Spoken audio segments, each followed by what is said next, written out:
السلام عليكم. في إطار قضية أشرف حكيمي اللاعب الدولي والمغربي، الصحافة الإسبانية لا تنام لها أعين، وهي مازال كتهضر على أشرف حكيمي بكل حقد وكراهية، لأن أشرف حكيمي بالنسبة للإسبان فهو تزاد وكبر في بلادهم، ولكن ما ممثلش المنتخب الإسباني، وأنه اختار تمثيل المغرب مع أنه ما تزادش وما كبرش فيه، وأنه هو السبب في الإقصاء ديالهم.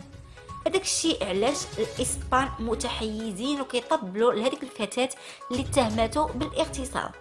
وكذلك هما كيضربوا في هبة عبوك، وانا كنظن انها كتستاهل هذا الشيء، وقالوا انها تخلات على اشرف حكيمي في احلك الظروف، وانهم قرروا انهم ينفصلوا من بعد المونديال. كانت هناك مشاكل زوجيه بيناتهم وما تفاهموش، وقرروا انهم ينفصلوا، ولكن ملي طاح اشرف حكيمي في هذا الموقف قال لك ما وقفتش في الجنب ديالو. عطاو امثله لبزاف ديال المشاهير وبزاف ديال اللاعبين اللي طاحوا في نفس الفخ، وانهم اتهموهم بالاغتصاب والزوجات ديالهم وقفوا في جنبهم،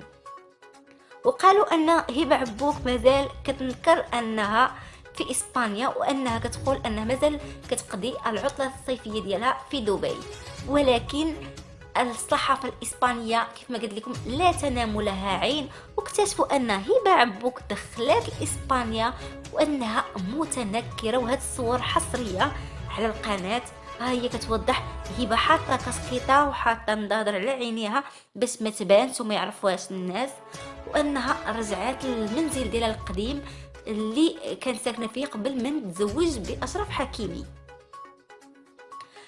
وقالوا انهم عطاو لشي واحد جار ديالها ولا ما عرفت كونسيرج، ما عطاوه رشوه باش ملي تجي هبه عبوك يعلمهم ويجيو يصوروها، وفعلا التقطوا لها هاد الصور، وان هي كتبضع وكتشري يعني الافريشه للمنزل ديالها، لانها شحال هادي ما سكنت فيه، وقالوا انها كتفرش في المنزل ديالها، وانتقدوها كثيرا وقالوا انها تخلت عليه في احلك الظروف، وعطوا امثله كيف ما قلت لكم باللاعبين اخرين اللي طاحوا في نفس المحنه وان الزوجات ديالهم وقفوا في جنبهم. اما بالنسبه للفتاه الفرنسيه اللي اتهمت اللاعب اشرف حكيمي، فهي مازال متخفيه وما باغاش تظهر بالوجه ديالها وما باغاش تعلن على الاسم ديالها، مع ان بعض الصور تسربوا لها، وهي فرنسيه من اصل جزائري اسمها نسمة جزائرية، وهي تزادت ولا كبرت في فرنسا وحاصلة على الجنسية الفرنسية. هذا كيظهر أن أيادي خفية وراء هذه المؤامرة اللي طاح فيها للأسف الشديد أشرف حكيمي،